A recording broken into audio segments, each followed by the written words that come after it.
नमस्कार friends and students, welcome to Aastha group of educations online video classes. दोस्तों, पिछले video lectures के दौरान हमने पेपर थर्ड स्टार्ट किया था, जहां पर हमने पेपर थर्ड की यूनिट 5 जिसमें हमने मेडिसिनल प्लांट्स औषधीय पादपों को स्टडी करना स्टार्ट किया था। जहां पर हमने एक तो विधानिया सोमनीफेरा मतलब अश्वगंधा और एक सर्पगंधा, इन प्लांट्स की मेडिसिनल प्रॉपर्टीज के बारे में जानकारी प्राप्त की थी। जहां पर इन प्लांट्स में पाए जाने वाले जो विभिन्न एल्केलॉइड्स थे वह काफ़ी मेडिसिनल इम्पोर्टेंस के थे। इसी कारण इन प्लांट्स का मेडिसिन के रूप में काफ़ी इम्पोर्टेंस रहा है। आज हम कुछ और मेडिसिनल प्लांट्स के बारे में स्टडी करेंगे, जिसमें हमारा जो थर्ड प्लांट होगा वह होगा कुनेन। और कुनेन का जो बॉटनिकल नेम होता है या इसका जो साइंटिफिक नेम होता है वह होता है सिनकोना। और आप सभी को पता है जो कुनेन होती है इसका उपयोग किसमें किया जाता है, तो इसका उपयोग ज़्यादातर तो जो मलेरिया है उसके उपचार में किया जाता है। आपने पढ़ा होगा कि जो सिनकोना है इसका सबसे ज़्यादा यूज मलेरिया की औषधि के रूप में किया जाता है। और कुनेन का बॉटनिकल नेम क्या है, सिनकोना। और इसकी अनेक स्पीसीज है, इसी कारण यहाँ पर स्पीसीज एसपीपी लिखा जाता है, मतलब विभिन्न स्पीसीज। और इसके अगर फैमिली की बात करें कि कौन सी फैमिली का यह मेंबर है, तो यह है रूबिएसी फैमिली का मेंबर है। कौन सी फैमिली का, कौन सी फैमिली से बिलोंग करता है यह, तो रूबिएसी फैमिली से यह बिलोंग करता है। और इसका जो यूजफुल प्लांट पार्ट है या उपयोगी जो पादप भाग होता है वह क्या है, इसकी स्टेम भाग, मतलब इस पादप के स्टेम पर जो छाल पाई जाती है उसी में ही विशिष्ट प्रकार के एल्केलॉइड्स उपस्थित होते हैं और वही क्या करते हैं, मेडिसिनल प्रॉपर्टीज प्रदान करते हैं इसके पादप को। तो इसका जो यूजफुल प्लांट पार्ट होगा वो क्या होगा, स्टेम भाग या तने की छाल। इसके बाद इसके डिस्ट्रीब्यूशन और इसके ओरिजिन की बात करें कि इसकी उत्पत्ति कहाँ पर हुई है और ये कहाँ कहाँ पर ग्रो होता है या कहाँ कहाँ पर ये उत्पन्न होता है, और भारत में ये कहाँ कहाँ पर पाया जाता है और कहाँ कहाँ पर इसकी खेती की जाती है या इसको कल्टीवेट किया जाता है। उसके बारे में अगर हम बात करें तो ये साउथ अमेरिका के एंडीज ओरिजिन का प्लांट माना जाता है। मतलब इसकी जो उत्पत्ति हुई है वह कहाँ पर हुई है, दक्षिणी अमेरिका में हुई है। और दक्षिणी अमेरिका में भी कहाँ पर हुई है, तो जो एंडीज पर्वतमाला है, कौन सी पर्वतमाला, एंडीज पर्वतमाला, दक्षिण अमेरिका के एंडीज पर्वतमाला से इसकी उत्पत्ति मानी जाती है। तो ओरिजिन की हमने बात की, ओरिजिन कहाँ पर, दक्षिणी अमेरिका में। और दक्षिणी अमेरिका में जो एंडीज पर्वतमाला है वहाँ पर इसकी उत्पत्ति हुई है। इसके बाद अगर हम बात करें, उत्पत्ति तो यहाँ पर हो गई। अब इसकी जो मेडिसिनल जो इम्पोर्टेंस थी या जो औषधीय महत्व था वो कब पता चला, तो उसका पता चला लगभग 1638 ईस्वी में। कब पता चला, 1638 ईस्वी में कुनेन की जो मेडिसिनल प्रॉपर्टीज थी या औषधीय प्रवृत्ति थी, मतलब ये औषधीय प्रवृत्ति का पादप था, इसके बारे में कब पता चला, 1638 ईस्वी में चला। और औषधीय प्रवृत्ति मेनली किसमें होती है, इसकी बार्क में या इस तने की, इसके तने की छाल में होती है। इसकी तने की छाल में जो मेडिसिनल जो प्रॉपर्टी थी उसके बारे में जो पता चला था वो 1638 ईस्वी में चला था। अगर विश्व की हम बात करें, विश्व में ये कहाँ कहाँ पर पाया जाता है, कहाँ कहाँ पर उगता है, तो विश्व में ये तो जावा में, एक इंडिया में, इंडोनेशिया में, तंजानिया में और पेरू में यह उत्पन्न होता है।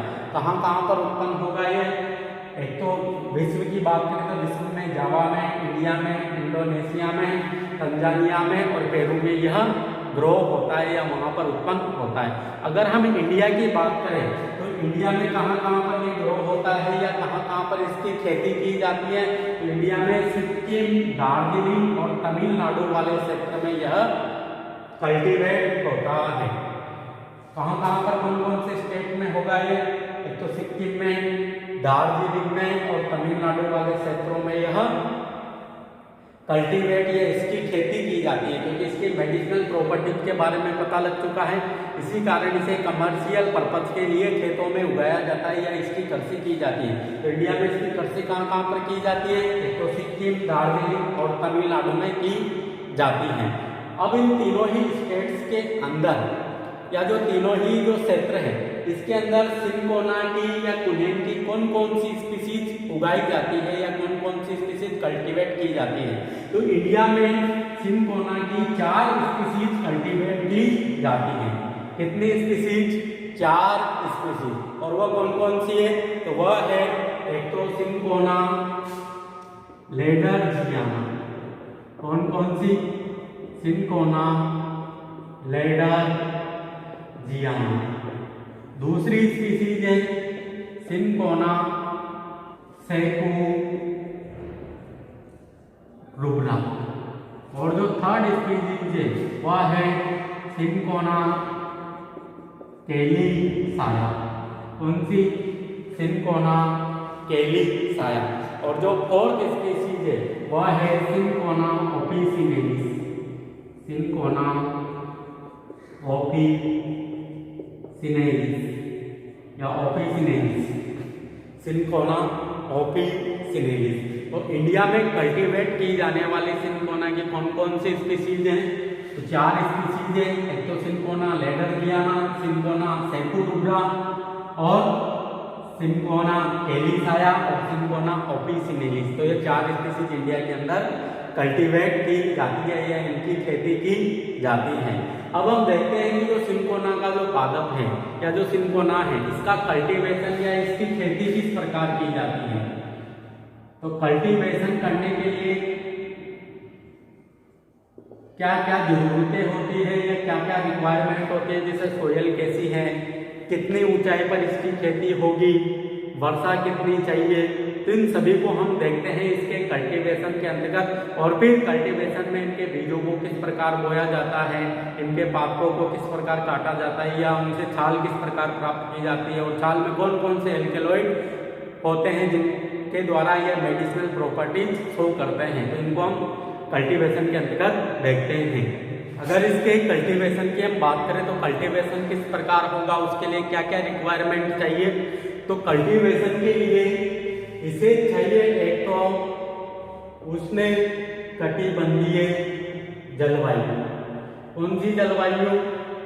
उष्णकटिबंधीय जलवायु, क्योंकि यह ट्रॉपिकल क्लाइमेट का पौधा है या उष्णकटिबंधीय जलवायु का पौधा है। तो जलवायु कैसी होनी चाहिए? उष्णकटिबंधीय जलवायु होनी चाहिए जहाँ पर ज़्यादा मात्रा में वर्षा होती हो।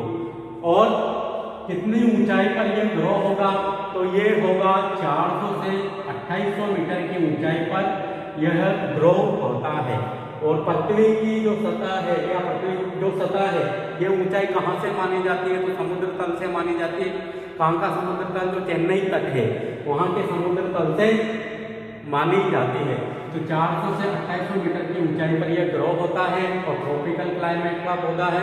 तो वहाँ पर क्या चाहिए? वर्षा भी ज़्यादा मात्रा में चाहिए। तो वर्षा या वार्षिक वर्षा या औसत वार्षिक वर्षा कितनी चाहिए या एवरेज रेनफॉल इसे कितना चाहिए? तो एवरेज रेनफॉल इसे चाहिए 250 से 350 सेंटीमीटर एनुअल रेनफॉल या वार्षिक वर्षा इसे चाहिए। और टेम्परेचर कितना होना चाहिए? तो टेम्परेचर होना चाहिए 15 से 20 डिग्री सेंटीग्रेड। जो तापमान होता है उसमें यह बहुत अच्छी तरीके से ग्रो करता है। तो क्या क्या रिक्वायरमेंट है? एक तो उष्णकटिबंधीय जलवायु इसे चाहिए। कहाँ पर ग्रो होगा? लगभग समुद्र तल से 400 से 2800 मीटर की ऊंचाई पर यह ग्रो होगा। और एवरेज रेनफॉल कितना चाहिए या वार्षिक जो औसत जो वर्षा है वह 250 से 350 सेंटीमीटर और 15 से 20 डिग्री सेंटीमीटर औसत तापमान इसे चाहिए होता है। ये तो हमने इसके जलवायु की और वर्षा की और तापमान की बात की। इसके बाद बात करते हैं हम इसकी सोयल की। तो कौन सी सोयल के अंतर्गत ये ग्रो होगा? तो सोयल इसे कौन सी चाहिए? एक तो हल्की अम्लीय मृदा चाहिए। और हल्की अम्लीय मृदा वो भी कैसी होनी चाहिए? या तो दोमट मृदा होनी चाहिए या फिर चिकनी मृदा होनी चाहिए, मतलब हल्की अम्लीय दोमट या चिकनी मृदा में जिसमें उत्तम जल निकासी की व्यवस्था हो, मतलब गुड वाटर ड्रेनेज हो। क्या व्यवस्था होनी चाहिए? गुड वाटर ड्रेनेज, मतलब उत्तम जल निकासी की व्यवस्था हो। यह नहीं कि खेत में मृदा में जल भरा हुआ है, मतलब जिसमें जल निकासी की उत्तम व्यवस्था हो, ऐसी दोमट या चिकनी मृदा होनी चाहिए जो कि हल्की अम्लीय प्रकृति की हो या लो एसिडिक हो। अब इसको हम कैसे बोएंगे सोयल के अंदर? तो सोयल के अंदर इसके सीड्स को बोया जाता है। इसको बोया जाता है, इसके सीड्स को बोया जाता है। और सीड्स को कब बोया जाता है?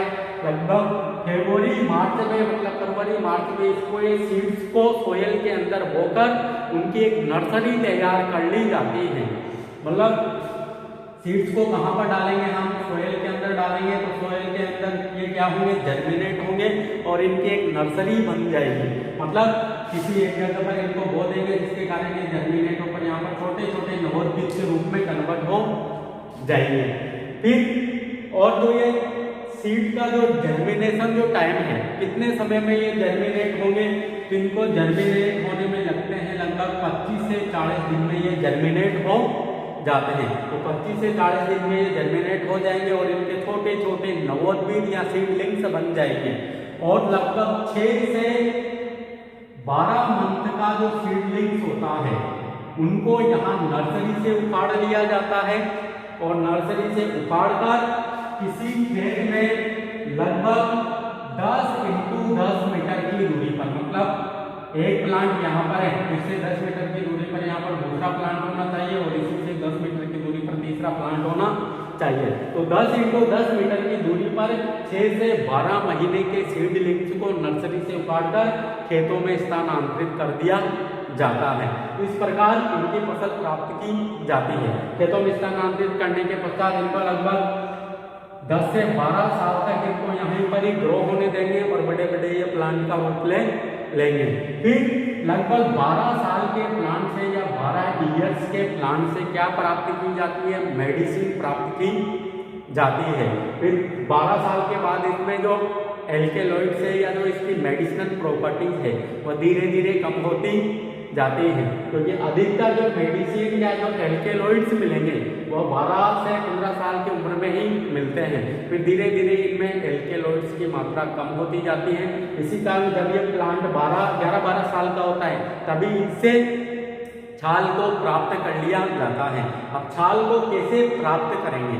तो छाल को प्राप्त करने के लिए या तो जो नर्सरी में जो ये प्लांट उगे हुए हैं, यहाँ पर खेत में जो प्लांट उगे हुए हैं इनको या तो अप्रूव कर लिया जाता है, मतलब जड़ सहित मृदा से उखाड़ लिया जाता है, या फिर इन प्लांटों को क्या कर लिया जाता है? सोयल के पास से काट लिया जाता है इनके तनों को। और या फिर ऐसा भी कर लिया जाता है कि इनके तनों से छाल को विशिष्ट चाकुओं के सहायता से पृथक कर लिया जाता है। अब छाल को हमने पृथक कर लिया। छाल को पृथक करने के पश्चात उसकी छाल में क्या है? विभिन्न एल्केलॉइड्स उपस्थित हैं। उन एल्केलॉइड्स को क्या किया जाता है? पृथक किया जाता है। तो उन एल्केलॉइड्स को कैसे पृथक करेंगे? तो छाल को पहले तो क्या करते हैं? सुखाते हैं।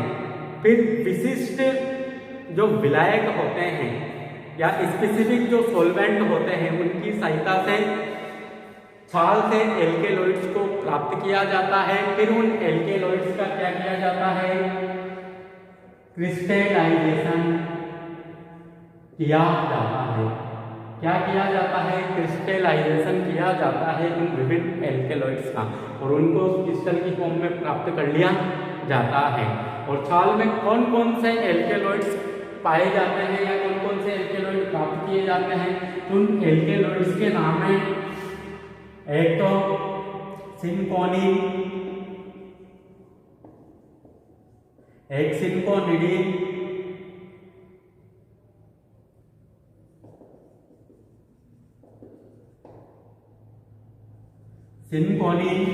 सिनकोनिडीन, क्यूनिन एंड क्यूनिडीन। तो ये 4 प्रकार के या इससे भी ज़्यादा प्रकार के एल्केलॉइड्स पाए जाते हैं। इनमें 4 ये महत्वपूर्ण होते हैं, मतलब छाल से लगभग 28 प्रकार के एल्केलॉइड प्राप्त किए जाते हैं। इनमें से जो कुछ महत्वपूर्ण जो एल्केलॉइड है वो कौन कौन से हैं? एक तो सिंकोनिन है, सिंकोनिडिन है, क्योनिन है और क्योनिडिन है। इन एल्केलॉइड्स को प्राप्त किया जाता है जिनमें मेडिसिनल प्रॉपर्टीज होती है। इस प्रकार इनका कल्टीवेशन किया जाता है और छाल से विभिन्न एल्केलॉइड्स को विशिष्ट ग्लाइकोल की सहायता से प्राप्त किया जाता है। अब हम सिंकोना के या क्विनेन के यूजेज की बात करें कि इसका उपयोग कहाँ कहाँ पर किया जाता है, तो हमने पढ़ा है कि जो क्विनेन होता है इसका व्यापक तौर पर उपयोग तो किसमें किया जाता है? मलेरिया की औषधि में किया जाता है। किसमें? मलेरिया रोग के ट्रीटमेंट में। किसमें? मलेरिया रोग के उपचार में इसका उपयोग किया जाता है। और क्या क्या उपयोग है यह इसके? तो इसका जो उपयोग किया जाता है वह किया जाता है एंटीसेप्टिक के रूप में। किसके रूप में? एंटीसेप्टिक के रूप में। एंटीसेप्टिक का मतलब क्या होता है? जो कि विभिन्न जो चीजें होती हैं उनको सड़ने से बचाती हैं। जैसे हमारे कहीं पर घाव हो गया तो वह घाव क्या है, अगर वहां पर हम एंटीसेप्टिक का यूज नहीं करेंगे तो विभिन्न प्रकार के वहां पर जीवाणुओं का या विषाणुओं का या विभिन्न प्रकार के जो पैथोजेंस है या वहां पर सड़न पैदा हो जाती है। तो सड़न को रोकने के लिए ही इनका यूज किया जाता है। मलेरिया के विभिन्न जो एल्केलॉइड है उनका एंटीसेप्टिक के रूप में उपयोग किया जाता है। इसके बाद इसके क्या क्या उपयोग है? इसका जो उपयोग है वह है काली खांसी के उपचार में, या जो वुपिंग कफ होती है, वुपिंग कफ, काली खांसी के उपचार में, गठिया रोगों के उपचार में, या जो गठिया जो रोग है या गठिया है उसके उपचार में, और जो नर्वस सिस्टम है या जो नर्वस वीकनेस है, नर्वस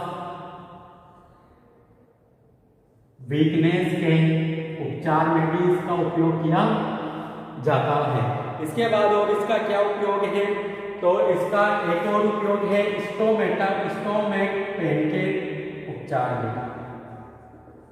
किसके उपचार में? जो पेट दर्द होता है उसके उपचार में भी किसका यूज किया जाता है? क्विनेन या सिंकोना का यूज किया जाता है। तो क्या क्या यूजेज हुए इसके? एक तो मलेरिया रोग के उपचार में, यह तो व्यापक है, और एक एंटीसेप्टिक के रूप में, मतलब वस्तुओं को या विभिन्न घावों को सड़ने से बचाने के लिए, एक काली खांसी गठिया रोगों के उपचार में, तथा जो नर्वस वीकनेस होती है या जो तंत्रिका तंत्र का जो ह्रास होता है या तंत्रिका तंत्र में जो कमजोरी होती है उसको दूर करने के लिए भी इसका उपयोग किया जाता है, और एक पेट दर्द के उपचार में भी इसका उपयोग किया जाता है। तो ये था हमारा क्विनेन या सिंकोना। इसके बाद हम देखते हैं एजा डायरेक्टा इंडिका या नीम। तो नीम में से भी कौन कौन से एल्केलॉइड प्राप्त किए जाते हैं, इसकी उत्पत्ति कहाँ पर हुई है, कहाँ कहाँ पर ये पाया जाता है, और इसके कल्टीवेशन की तो कोई ज़रूरत ही नहीं है, आपको पता है कहीं पर भी ये हुआ ग्रो हो जाता है। और नीम के क्या क्या उपयोग है या इनमें जो एल्केलॉइड्स पाए जाते हैं इनके क्या क्या उपयोग है उनको हम देखते हैं। इसके बाद हमारा जो फोर्थ प्लांट है वह है नीम, जिसका भी मेडिसिनल प्लांट के रूप में या मेडिसिन के रूप में काफ़ी ज़्यादा मात्रा में उपयोग किया जाता है। तो नीम के अगर बॉटनिकल नेम की हम बात करें तो बॉटनिकल नेम क्या है इसका? एजा डायरेक्टा इंडिका। क्या नाम है इसका? एजा डायरेक्टा इंडिका। और इसकी जो फैमिली है वह फैमिली है इसकी मेलिएसी। कौन सी फैमिली का मेंबर है यह? मेलिएसी फैमिली का मेंबर है। और इसका जो यूजफुल प्लांट पार्ट है या उपयोगी पादप भाग है वह क्या है? तो आपको पता होगा नीम की पत्तियों भी काफ़ी इम्पोर्टेंट होती है। इसकी जो ब्रांचेज या इसकी जो शाखाएं होती है वह भी काफ़ी मेडिसिनल इम्पोर्टेंस की होती है। और साथ ही नीम की जो छाल होती है वह भी इम्पोर्टेंस की होती है, और नीम का जो तना होता है उससे भी फर्नीचर बनाया जाता है। तो जो यूजफुल प्लांट पार्ट है वह पूरा ही प्लांट है, मतलब पूरे ही प्लांट को मेडिसिन पर्पज के लिए उपयोग किया जाता है। तो यूजफुल प्लांट पार्ट यहाँ पर कुछ नहीं है, केवल पूरे ही प्लांट को यहाँ पर उपयोग किया जाएगा। मतलब इसकी पत्तियाँ भी, तने भी, शाखाएं भी और इसकी छाल भी सारी ही में ही मेडिसिनल प्रॉपर्टीज यहाँ पर पाई जाती है। अब इसकी डिस्ट्रीब्यूशन और इसके ओरिजिन की अगर हम बात करें तो इसका जो ओरिजिन माना जाता है या इसकी उत्पत्ति मानी जाती है वह मानी जाती है या तो इंडिया में या ब्रह्मा में। मतलब ये इंडियन और ब्राह्मण ओरिजिन का प्लांट माना जाता है। मतलब या तो ये भारत में उत्पन्न हुआ होगा या जो ब्रह्मा जो देश है वहाँ पर ये उत्पन्न हुआ होगा, तो वहाँ से इसकी उत्पत्ति मानी जाती है। परंतु इसमें एक डाउट है, जैसे आप सभी देखते हो जो नीम का जो पादप है यह काफ़ी ज़्यादा मात्रा में पृथ्वी पर पाया जाता है और ज़्यादा मात्रा में पाए जाने के कारण इसकी जो पॉपुलेशन है वह काफ़ी ज़्यादा है। मतलब वर्ल्ड वाइड ये पाया जाता है, इसी कारण इसकी उत्पत्ति के बारे में कोई ज़्यादा संकेत प्राप्त नहीं हुआ है। फिर भी इसकी उत्पत्ति को इंडियन और ब्राह्मण ओरिजिन का प्लांट ब्राह्मण में मानी जाती है। और जो एजा डायरेक्टा जो प्लांट्स हैं इसकी जो मेडिसिनल प्रॉपर्टीज है वह किस वजह से है, तो इन प्लांट में एक विशिष्ट प्रकार का जैव सक्रिय पदार्थ या बायो एक्टिव कंपाउंड पाया जाता है जिसका नाम है एजा डायरेक्टिन। क्या नाम है? एजा डायरेक्टिन। तो एजा डायरेक्टिन जो प्लांट्स हैं ये क्या है? बायो एक्टिव कंपाउंड है या जैव सक्रिय यौगिक है या इसे एल्केलॉइड्स पे मान सकते हैं। इसी वजह से इस प्लांट में क्या है? मेडिसिनल प्रॉपर्टीज है या औषधीय प्रवृत्ति है। अब जो एजा डायरेक्टा जो प्लांट है या जो नीम का प्लांट है इसके क्या क्या उपयोग है, तो आप सभी को पता है। इसके 5-6 उपयोग तो आप भी लिख सकते हो। जैसे अगर हम बात करें तो जो नीम की जो पत्तियां हैं उनमें क्या पाई जाती है? एंटी इंसेक्ट प्रवृत्ति पाई जाती है। मतलब इंसेक्ट को यह मार देती है या इंसेक्ट को यहाँ जहाँ पर नीम की पत्तियां होती है वहाँ पर नहीं आ पाती। इसी कारण हम जब गेहूं को बोलते हैं तो वहाँ पर नीम की पत्तियां बिछाई जाती हैं किसी भी मतलब इनमें क्या पाई जाती है? एंटी इंसेक्ट प्रवृत्ति। मतलब जो नीम की जो पत्तियां हैं वह कैसी हैं? इंसेक्टिसाइडल है। तो इंसेक्टिसाइडल प्रवृत्ति इनमें पाए जाते हैं। उसी प्रकार नीम के तने के अगर छाल की बात करें तो नीम के तने की छाल या बार्क से क्या प्राप्त किया जाता है? गम या गोंद प्राप्त किया जाता है। और इस गोंद का यूज किसमें किया जाता है? तो इस गोंद का यूज मेडिसिन में स्टिमुलेंट या उत्तेजक के रूप में किया जाता है। इसके रूप में उपयोग किया जाएगा। इसकी छाल से जो गोंद प्राप्त की जा रही है उसका उपयोग दवाई में उत्तेजक के रूप में उपयोग किया जाएगा। और आप सभी को पता है जो एजा डायरेक्टा है या जो नीम है इसकी जो टेंडर ब्रांचेज है या काफी जो पतली पतली जो शाखाएं होती हैं, पतली शाखाएं या जो टेंडर ब्रांचेज या नवीन जो शाखाएं हैं उनका उपयोग किसमें किया जाता है? टूथ ब्रश के रूप में किया जाता है। किसके रूप में? टूथ ब्रश के रूप किया जाता है। और इनमें भी इनमें भी कुछ बायोएक्टिव कंपाउंड पाए जाते हैं जो कि दांतों के उपचार में यूज होते हैं। और इसके बाद इसके क्या क्या उपयोग हैं? इसके और उपयोग की बात करें तो इसकी जो बार्क है या इसकी जो छाल है इससे बनाए जाने वाले टॉनिक में या इसकी छाल को जब पीसा जाता है तो क्या बनता है? एक विशेष प्रकार का टॉनिक बनता है। उस टॉनिक में कुछ एल्केलॉइड्स पाए जाते हैं जिनके द्वारा यह विभिन्न प्रकार की जो बीमारियां होती है या जो विभिन्न प्रकार के जो रोग होते हैं उनसे यह बचाने का कार्य करती है। जैसे फीवर में, मलेरिया के उपचार में, मलेरिया के उपचार में और जो विभिन्न जो त्वचीय रोग हैं उनके उपचार में क्या किया जाता है? इनके बार्क के टॉनिक का उपयोग किया जाता है। और अगर इसके उपयोगों की बात करें तो और क्या उपयोग हो सकते हैं? तो जो एजा डायरेक्टा प्लांट है, इसकी जो निमोलिया होती है या जो पीले पीले जो इनके फ्रूट्स होते हैं, इनसे एक विशेष प्रकार का ऑयल प्राप्त किया जाता है या विशेष प्रकार का तेल प्राप्त किया जाता है, जिसे क्या कहा जाता है, मारबूसा ऑयल कहा जाता है। इसका क्या उपयोग है? इसमें भी anti fungal, anti bacterial, anti insecticidal या एंटी हेलमिंथिक प्रवृत्ति पाई जाती है। क्या क्या प्रवृत्ति पाई जाती है? एंटी बैक्टीरियल, एंटी इंसेक्टिसाइडल या एंटी हेलमिंथिक जैसी प्रवृत्ति और एंटी फंगल, मतलब जो फंजाई है उनसे ये बचाएगी, बैक्टीरिया से बचाने का कार्य करेगी। जो हेलमिंथिक है, जैसे निमेटोडा के जो मेंबर्स है, उनसे बचाने का कार्य करती है या उनके प्रति इनमें प्रवृत्ति पाई जाती है। किसमें? मारबोसा ऑयल में। और कहाँ से प्राप्त किया जाता है? नीम की जो निमोलिया होती है उनसे प्राप्त किया जाता है। और फिर ऑयल एक्सट्रैक्शन के पश्चात जो बचा हुआ जो प्लांट पार्ट है, उसका उपयोग किसमें किया जाता है? खाद के रूप में या मैन्योर के रूप में किया जाता है। किसके रूप में? या नीम की निमोलिया से ऑयल निकाल लिया जाता है या पत्तियों से ऑयल निकाल लिया जाता है। तो बचा हुआ जो प्लांट पार्ट है या बचा हुआ जो भूसा होता है, उसका उपयोग खाद बनाने में या खाद के रूप में उसे खेतों में डाला जाता है। और आपको पता है जो नीम का जो स्टेम है वो काफी मजबूत होता है, ज्यादा मजबूत तो नहीं होता, परंतु फिर भी उसका उपयोग विभिन्न जो फर्नीचर है उनमें किया जाता है। मतलब फर्नीचर बनाने में भी इस प्लांट का उपयोग किया जाता है।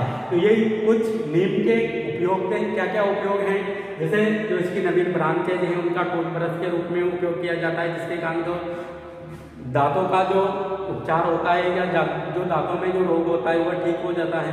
साथ ही नीम की निमोलिया से मारबोसा ऑयल, जिसमें antibacterial, anti fungal, anti helminthic जैसी प्रॉपर्टीज पाई जाती हैं। इसके बाद हमने देखा इसकी बार्क के टॉनिक से फीवर, मलेरिया जैसे रोगों का उपचार या त्वचीय रोगों का उपचार किया जाता है। इसकी बार्क से गम प्राप्त की जाती है, जिसका उपयोग स्टिमुलेंट या दवाइयों में उत्तेजक के रूप में उपयोग किया जाता है।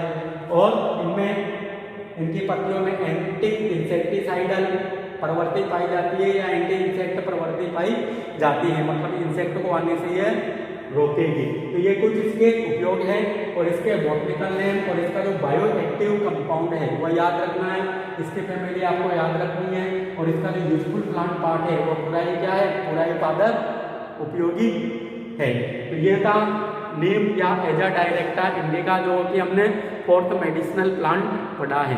इसके बारे में हम 2-3 प्लांट और पढ़ेंगे मेडिसिनल इंपॉर्टेंस के, जिसमें हम 2 जिम्नोस्पर्म के प्लांट पढ़ेंगे, एक तो टेक्सास और एक है एफ्रिडा। इन दोनों को हम बाद में डिस्कस करेंगे नेक्स्ट लेक्चर्स के दौरान। तब तक के लिए आप सभी को थैंक यू।